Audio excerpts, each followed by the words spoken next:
You're a good interviewer. I was telling Jessica, you're quite a good interviewer. So Oh, well, thank you very much. But what I wanted to ask was, because this is it can be very scary in terms of how much information is out there. It can be very overwhelming. Colleges, thankfully, have given charts on the best news sources.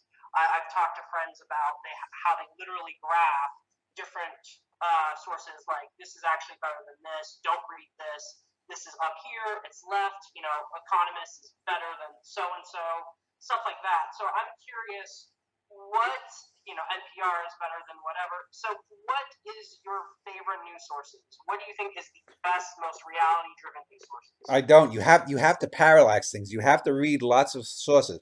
Parallax is one of the keys to life, which means you step aside and you look at different things and you see what this one says, that one says, that one says, that one, and you get it's sort of like a movie in where you have different frames and images that together give you the illusion of movement. With a parallax, you have slightly different takes on things, but if you leave them all together, you get closer to the truth than any one of them is. It's like the seven blind men and the elephant. One reaches for the tail, thinks it's a rope. The other for the trunk, thinks it's a snake. One reaches for the tusk, thinks it's a spear. Other reaches for the ear, thinks it's a fan. Reaches for the body, thinks it's a wall. Reaches for the legs, thinks it's a tree.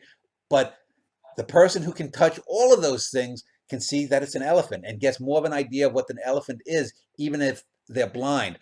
So you have to read a lot, you have to engage a lot, and there are things you have to move beyond your own political biases. As I said, I'm more of a social liberal, a progressive, but I can tell you one of the least trustworthy sources of news out there is a left wing organization called the Southern Poverty Law Center.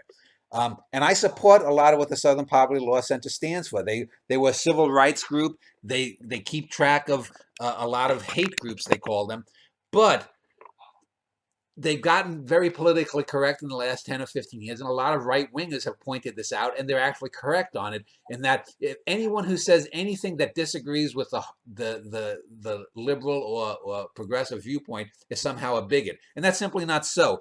The fellow I interviewed the other day, as I said, is pro-life, and I can tell you, just because he's pro-life and against abortion, and I disagreed with some of the things he said about abortion scientifically. I think if I were debating him, I could have shown up some of the flaws in his reasoning.